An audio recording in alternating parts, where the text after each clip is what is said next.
You guys, welcome back to the channel. Thank you for subscribing. Thank you for sharing and liking the video. This one's really interesting. This was from an actress. I'm not really familiar with her, but she was in Bali back in 2011, and she was tainted heavily with the cocktail she had drank, and it left her blind. Yeah, let's tune into the story and see what happened from Inside Edition.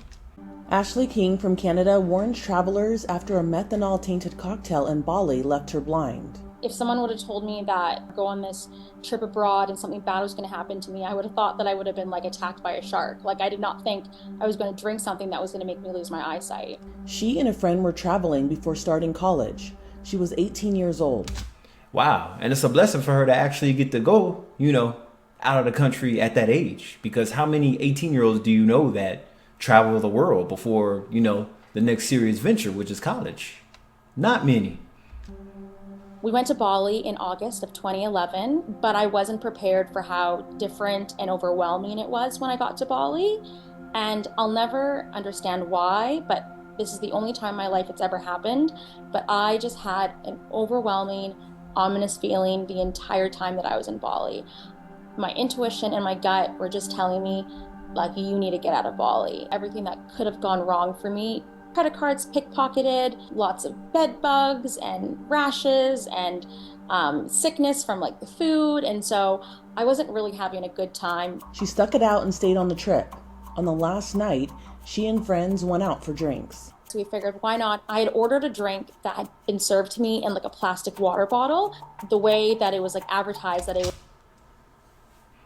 Did I really just hear that?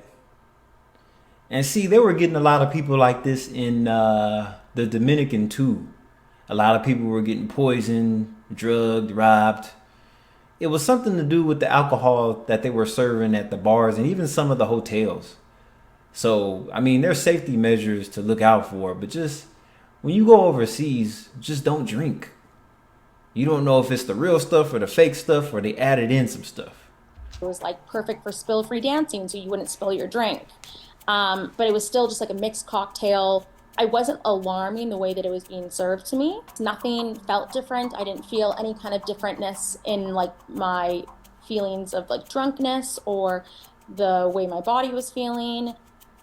The next day, she flew to New Zealand. Maybe like 6 p.m. that day, I remember feeling just really tired and having no appetite. I'm just gonna go to bed and tomorrow will be a new day. I remember looking over and I had left my light that was next to my bed on. When I woke up the next morning, the light was off, and I thought that was a little funny, like why would someone turn my light off? And I went to the bathroom and I noticed the lighting in the bathroom was also really dim. And I just thought maybe it's just like, a not so good of a hostel, so the lighting's not so great. I all of a sudden started gasping for air. I couldn't breathe. I was like hyperventilating. Ashley went to the receptionist for help. And so they realized, like, we need to take you to like a walk-in clinic or a hospital. The receptionist went to go get my wallet and my passport. And at the time, my wallet was this really colorful pouch with all these little colored stripes on it. And when I looked down at the pouch, I couldn't see the color in the pouch anymore. That was when I knew something was wrong with my eyes. By the time I got to emergency at the hospital, I couldn't see anything. I was in the dark blind and I still couldn't breathe. The doctors didn't know what was wrong with me. They thought maybe I had consumed drugs the night before, I had been partying, and I assured them that I hadn't done anything like that. But eventually the doctors came back and asked me if I knew why there was a large amount of methanol in my system.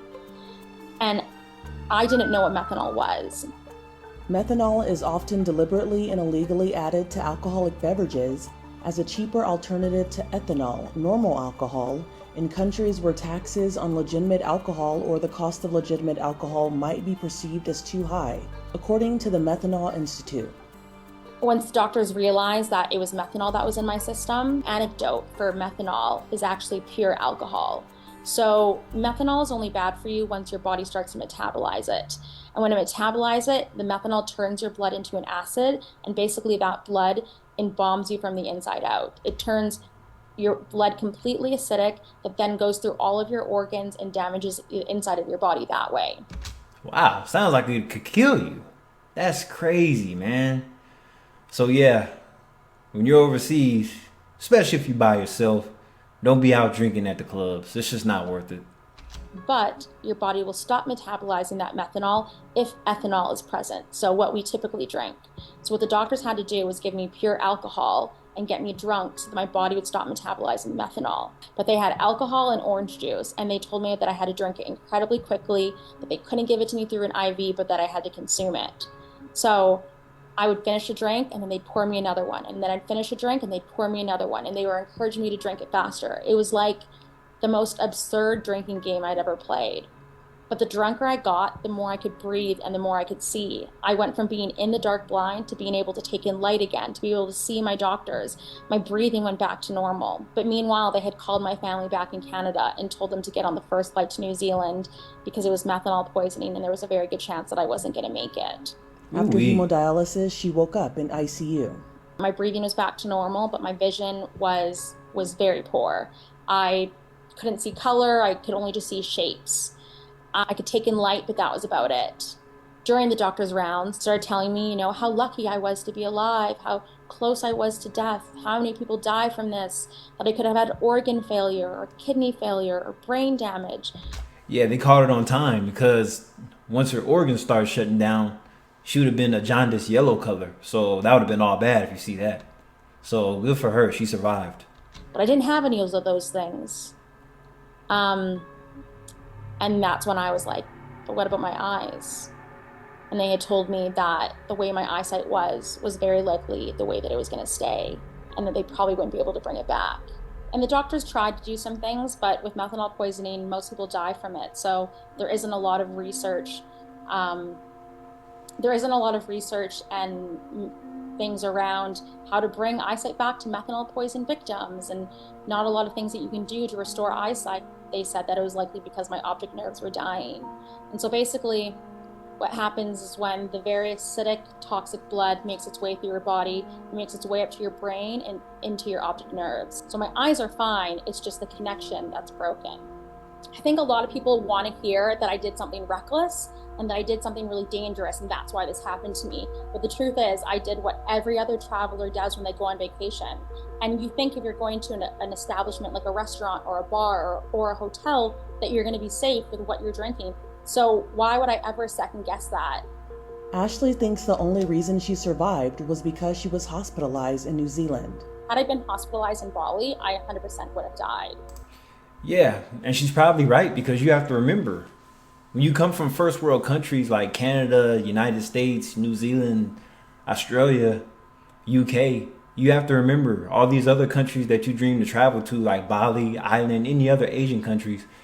A lot of times, the healthcare is not that good. And if it is, that doesn't mean you're near the closest hospital that actually, is known for, nursing everybody back to good health, because in most countries, the healthcare at the hospitals aren't that good. So she is lucky. It's just the fact that people get too comfortable growing up in first world countries and not realizing how bad everything is in other countries. So even though she was careful and she thought she'd be okay, it's like a lot of these women, especially a lot of these liberated women, not saying she is, but they're strong and independent until they're not. It's like they're always going against the grain, doing dangerous things. But that's just unfortunate.